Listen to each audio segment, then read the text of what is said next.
Hello mga sangkay, magandang araw po sa inyong lahat. Ako po si Pearl. Ngayon ay September 14 at malapit na yung umpisa ng atom. Ang atom dito ay September 21. So, kailangan kong tanggalin na yung mga gulay dito na natitira pa. Marami na po akong mga napitas nitong nitong summer na ito. At ako ay nagpapasalamat talaga sa Diyos na maraming blessings na binigay sa amin. Kahit makunti lang itong garden namin, pero okay na para sa amin. At least hindi na tayo bibili ng gulay o panlahok sa natin, sa mga niluluto natin. At saka ang gusto ko dito sa mga gulay dahil organic siya. Hindi talaga ako naglalagay ng mga mga spray dyan para sa mga Yan ay may nilalagay akong fertilizer, pero naman siya, yung organic siya. Kaya yun, yung ating mini tomaten, yan na din ang last na. Konti lang yung kamatis ko na itinanim ko ngayon dahil allergy ako sa kamatis, mga sangkay. At ang asawa ko lang kumakain, so hindi ako ng maraming kamatis. So yan po yung ating sili. Marami din akong sili. Masarap yan panglagay sa sinigang or sa paksiw. At kailangan na rin nating pitasin. Ang napansin ko mga sangkay, yung malaking sili, yung paprika, ay napansin ko yung yung dahon niya, hindi siya para sa akin makati, hindi pwedeng kainin. Pero yung mga siling pangpaksiw, yung siling haba ay yan pwedeng makain, hindi ako nangangati yung aking lalamunan. Yung ating talong ay konti lang din, maliit pa, at nakapag-harvest na ako niyan, siguro matatlo lang kasi konti lang yung naitanim ko din tong taon. Dahil nga maliit yung space natin, mabuti na lang ay nagdagdag ako dito ng tatlong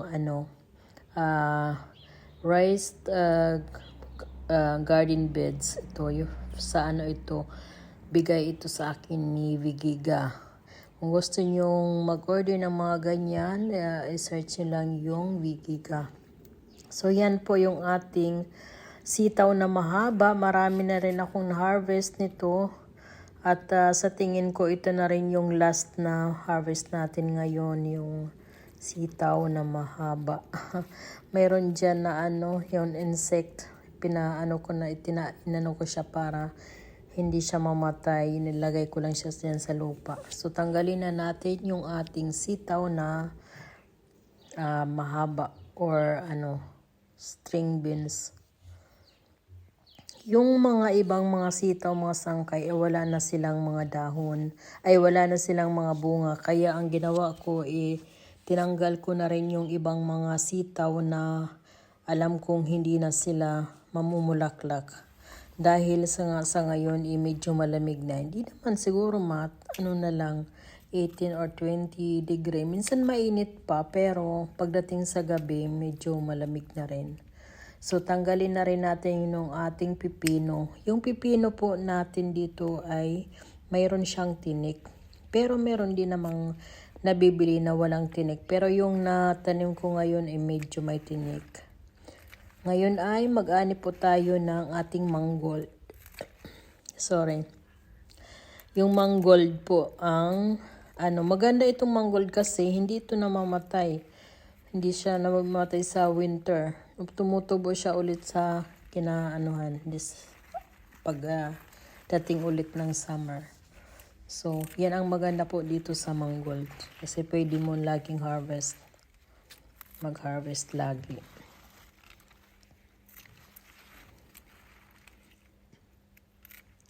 Meron din po akong mga tanim na mga kangkong, tapos kamote. Yung kamote, hindi masyadong malago ngayon. Hindi ko alam kung ayaw niya yung yung lupa na pinagtaniman ko.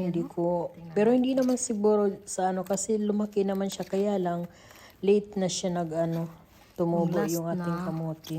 zucchini. So ito po yung ating zucchini. Ito yun ang last na zucchini natin.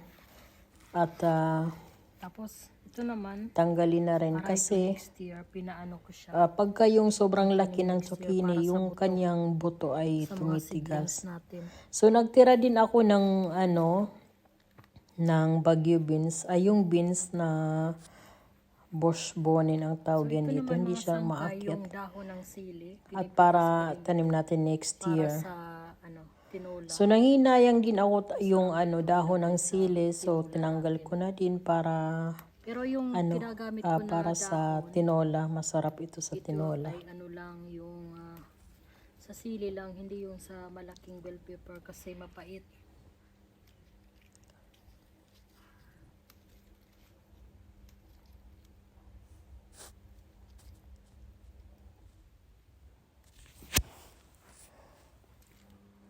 Ayan mga sangkay, sayang at malapit na yung winter, yung taglamig, kaya hindi na muna tayo mag-garden ulit, maghintay na lang tayo hanggang next year. At mawala yung aking hobby kasi mahilig talaga ako mag-garden mga sangkay. At yun ang mahilig ako mag-garden, mahilig din ako magluto. Para sa akin, maganda naman yung may mga bulaklak, no? Pero mas gusto ko yung itinatanim ko ay mga gulay. Mga gulay, mga herbs kasi pampasarap din yan ng ating mga niluluto, no? At saka may mga benefits din yan, mga yan, gulay. At ang ang ayaw ko talaga yung maraming mga na-spray. So, yan po mga sangka, yung ating ngayon, na ani. At yung iba, tingnan ko kung maano pa sila, kung mamumunga pa. Nakalimutan ko magtanggal ng kangkong. Mayroon tayong kangkong at saka yung alugbati. Tinanggal ko na rin kasi yung alugbati, medyo na rin yung parang gulang na, kaya kailangan na din nating hindi ko kasi ito yung mga alugbati, hindi ako nagluto or naggupit. So yan po mga sangka, yung ating mga gulay. Ay nakalimutan ko pala magtanggal ng ano ba ito? Nagumpisa pa lang Lemongrass. Yung lemongrass na ito ay dyan ko lang muna. Hindi ko muna siya tatanggalin kasi medyo mainit pa naman. Pagka yung malamig talaga, tatanggalin ko yan dahil na mamatay siya. At ang ginagawa ko ay nilalagay ko siya sa freezer para pagka yung kailangan ko na gamitin ay inilalagay ko na lang sa tinatanggal ko na lang sa freezer.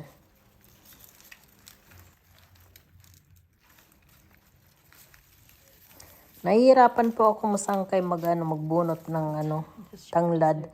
So ang ginawa ko, pumunta ako sa kabila at sa kabila ko naman siya sinubukan. Ayun, nakatanggal ako ng mga 3 piraso. At ilalagay ko mamaya sa lulutuin kong tinola. Or sabawan ko. Hindi ko alam kung gagawa ko ng tinola or sinigang. Tingnan ko lang. So, yan po mga sangkay. Ang lusog ng aking tanglad.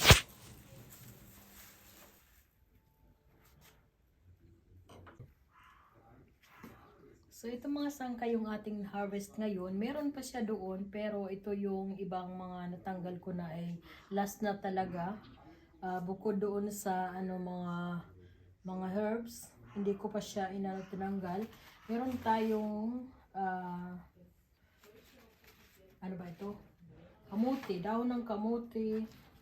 Meron tayong alugbati, yung mangold, lemongrass, zucchini, pepino, bell pepper or sili, may kunting ano na lang tayo. Tapos, kunting sitaw. At kamatis, coriander, kangkong. So, ayan po mga sangkay. Ang ating vlog for today. Sana nagustuhan ninyo. Maraming salamat po sa panonood. Ang susunod ko po na vlog ay yung pag-aani ng iba pang mga tanim ko dyan. Pero yung ibang kadalasan nito ay last na talaga. So mga sangkay, bye-bye. Hanggang sa susunod ulit. Ingat! Wala tayong papaya. Ay kalabasa. Kalabasa. Tapos, dito po.